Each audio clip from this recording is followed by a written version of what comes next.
ایک ایسے صحابی کا ذکر کرنے لگا ہوں جس نے 3 اماموں کی خدمت کی ہے، چوتھے امام، 5ویں امام، 6ٹھے امام۔ 7ویں امام کے بارے میں اختلاف ہے، بعض کہتے ہیں کہ امام کی زیارت کی، بعض کہتے ہیں زیارت نہیں کی۔ نام آپ سب نے، کنیت آپ سب نے سنی ہوئی ہے، بچوں کو بھی شاید یاد ہو، حضرت ابو حمزہ الصومالی، ٹھیک ہے، یہ کنیت آپ سب نے سنی ہے کہ ابو حمزہ صومالی چوتھے امام کے نوکر تھے، ان کے صحابی تھے۔ نام تاریخ نے لکھا ہے ثابت بن دینار، نام کیا تھا جی؟ ان کی عظمت اور مقام کے لیے اتنا ہی کافی ہے کہ امام رضا علیہ السلام نے کہا تھا کہ چوتھے، 5ویں اور 6ٹھے امام کا یہ جو صحابی تھا، کہتے ہیں کہ ابو حمزہ الصومالی فی زمانہ کا سلمان فی زمانہ، کہتے ہیں ابو حمزہ صومالی اپنے دور میں ایسے ہی تھے جیسے علی مرتضیٰ کے دور میں سلمان محمدی تھے۔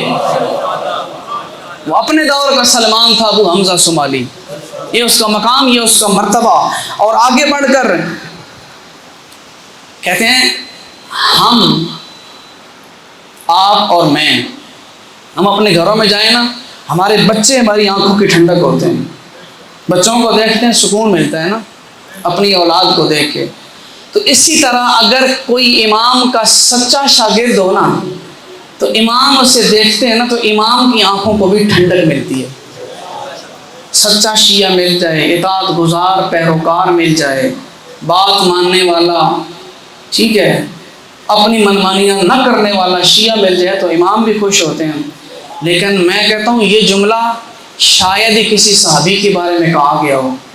ابو حمزہ صومالی کو امام نے بلوایا، جب امام کے سامنے آتے ہیں تو امام صادق علیہ السلام کے جملے یہ ہیں، امام علیہ السلام نے دیکھا ہے ابو حمزہ صومالی کو، اور تاریخ کہتی ہے امام نے ان کو دیکھ کے کہا کہ انی لاستریح اذا رأیتک، ابو حمزہ جب میں تجھے دیکھتا ہوں مجھے سکون ملتا ہے، مجھے سکون ملتا ہے۔ یعنی کہ ابو حمزہ صومالی اپنے وقت کے امام کی آنکھوں کی ٹھنڈک تھے۔ اب نہیں پتا ہم میں سے کون کون اپنے وقت کے امام کی آنکھوں کی ٹھنڈک ہے۔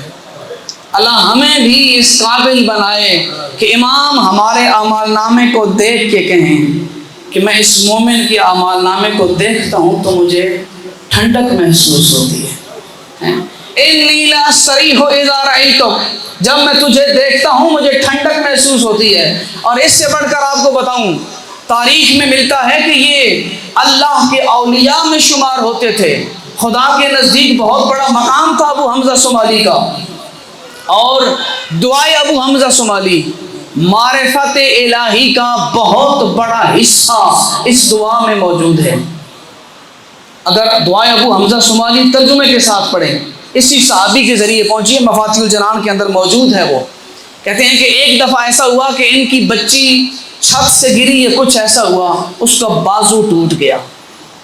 تو جو ہے نا، بچی کا بازو ٹوٹ گیا، ظاہر ہے باپ تھے، دیکھا بچی رو رہی ہے، چیخ رہی ہے، تو برداشت نہیں ہوا۔ خیر بچی کو لیا تو وہ جو ہڈیاں جوڑنے والے ماہر ہوتے ہیں ان کے پاس لے کے گئے، میری بچی شدت سے رو رہی ہے، اس کا بازو ٹوٹ گیا، مکان سے گری ہے، چھت سے گری ہے یا کسی جگہ سے گری ہے تو وہ ہڈی ٹوٹ گئی ہے۔ اچھا اس نے دیکھا کہ واقعاً ہڈی جو ہے وہ ٹوٹ گئی ہے، اور اتنی ٹوٹ گئی ہے کہ اندر سے ریزہ ریزہ ہو گئی، ریزہ ریزہ، ٹھیک ہے۔ تو انہوں نے کہا کہ نہیں آپ پریشان نہ ہو، انشاءاللہ ابھی جوڑتے ہیں، ٹھیک ہو جائے گی۔ اچھا اس نے جبیرہ ڈھونڈنا شروع کیا۔ جبیرہ کہتے ہیں عربی زبان میں وہ لکڑی رکھ کے نا تو اس کے اوپر کپڑا باندھ دیتے ہیں کہ جوڑ کے ہڈی تو اوپر سے بند کر دوں گا، ہے۔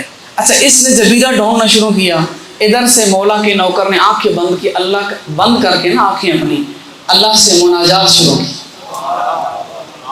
آنکھوں سے آنسو جاری، رو رہے ہیں، اللہ سے باتیں کر رہے ہیں۔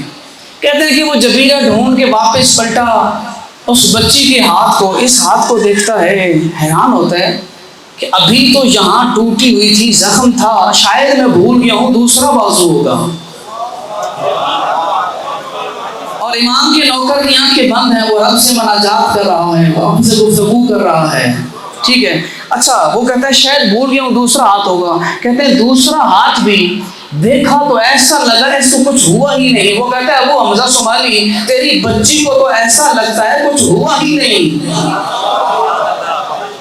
یہ ہوتے ہیں حقیقی شیعہ.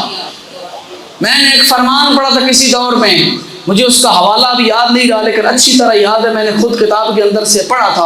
امام نے کہا اگر ہمارا کوئی شیعہ ہو نا, قرآن کی 100 آیتیں پڑھ کے 7 دفعہ یا اللہ کہہ کے پہاڑ کو بھی حکم دے گا تو وہ چلنا شروع کر دے گا. شرط ہے کہ ہمارا شیعہ ہو, ٹھیک ہے نا. تو اس لیے کہا کرتے ہیں کہ بھئی تم اپنے وجود آل محمد کے حوالے کر دو, کائنات کی ہر شے تمہارے اشارے پہ چلتی نظر آئے گی,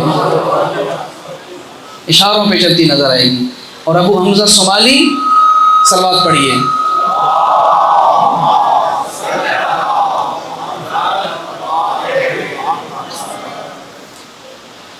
یہ وہ ہستی تھے کہ جناب ابو بصیر ان کے ہاتھوں سے امام نے سلام بھی پہنچایا تھا اور ساتھ ہی ان کی وفات کی خبر بھی دی تھی کہ ابو بصیر جا کے میرے نوکر کو بتانا ابو حمزہ صومالی کو کہ ابھی تو بیمار ہے اور اسی بیماری کی حالت میں فلاں دن تیری موت واقع ہو جائے گی, تو دنیا سے چلا جائے گا.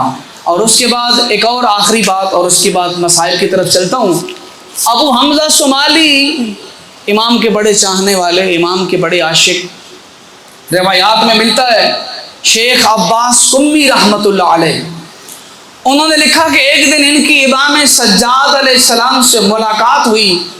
اب امام سے شدت محبت کی وجہ سے آگے بڑھتے ہیں, امام کے ہاتھوں پہ بوسہ دیا. جوان توجہ سے سنیے گا, امام کے ہاتھوں پہ بوسہ دیا ابو حمزہ صومالی نے. اچھا بوسہ دے چکے تو پھر جھکے نیچے کہ پاؤں کو بوسہ دوں, تو امام علیہ السلام نے اس کے سینے پہ ہاتھ رکھ کے اسے واپس بھیج دیا. کیوں؟ امام نے کہا نہ, سجدہ فقط خدا کو روا ہے, ہمیں اچھا نہیں لگتا کہ جو حالت تم ہمارے رب کے سامنے بناتے ہو وہ میرے سامنے بناؤ.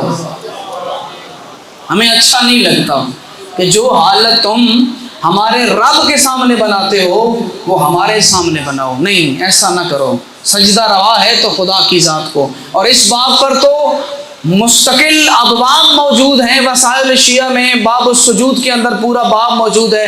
پیغمبر نے فرمایا تھا کہ اگر اللہ کے علاوہ کسی اور کو سجدہ جائز ہوتا تو میں شوہر کے لیے عورت کو سجدہ کرنے کا حکم دیتا.